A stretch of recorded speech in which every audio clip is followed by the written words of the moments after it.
Nasayod ba kita nga sa matag panimalay sa usa ka Katoliko makakita tag mga ributo sa mga santos ug ilabi na kining kusipiho na diin makita nato ang larawan ng Ginoong Jesucristo nga nagbitay sa krus. Kana ang mga pangutana atong tagaan ug ginagbay nga pagpasabot aron bulahan na lamang unya na after ni ining ato ang presentation daghang mga Katoliko ang malig-on sa pagtuo ug mag-practice usab sa pagbutang og mga ributong mga larawan ilabi na sa ributo sa atong Ginoong Jesucristo nga nagbitay sa krus.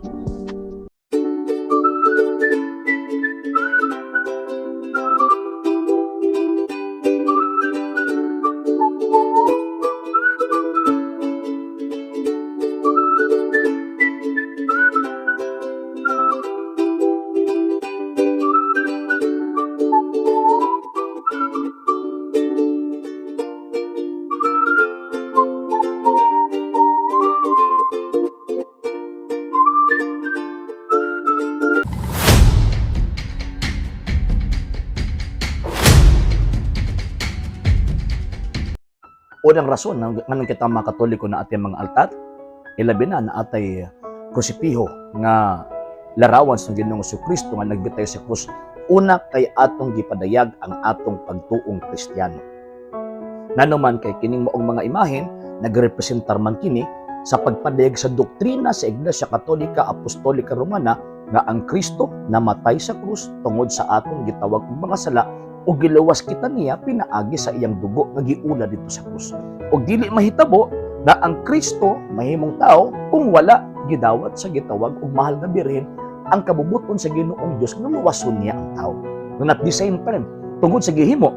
sa tuong Ginoong Jesucristo sa pagluwas sa krus, daghan kaayong mga santos nga midawat ni ining maong grasyaha og nakahimo nga mo nakapasantos nila o nakig-uban na sila karon sa Dios nga atong amahan nga naa didto sa langit. So ang pagpadayag sa pagtuo timaan kana gipagamutan nga puy-an ang pagtuong gihuptan o gitudlo ni Kristo aron atong huptan hangtod sa gitawag og kahangtugan. Ikaduhang rason, isip o sa kakristohanong banay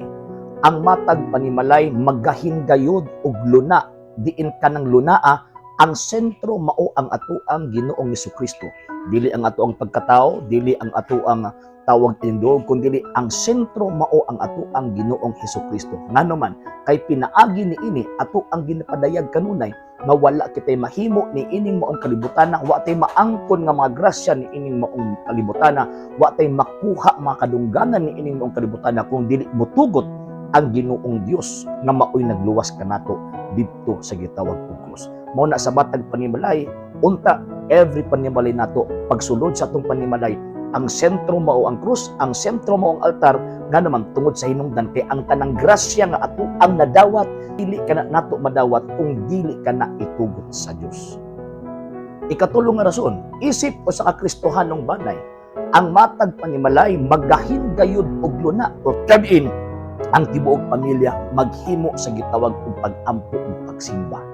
Nganuman kay ang pinaka-basic community ang gitukod ni Ginoong Jesucristo kanang kristohanong pamilya nga diin panguluhan sa usa ka amahan, mag-ampo uban ang tibuok pamilya, maghalad og pangaliyuko sa Dios, maghalad og pagpasalamat ngadto sa Dios, ug ang hingpit ni ana mao ang paghamdom sa kanunay sa matag Domingo moadto ta sa atong simbahan ug magasimba kita. So kining maong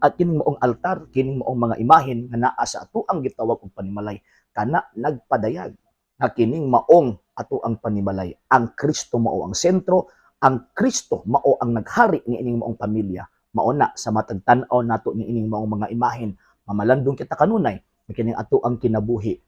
paningkamutan nato nga atong ipasubay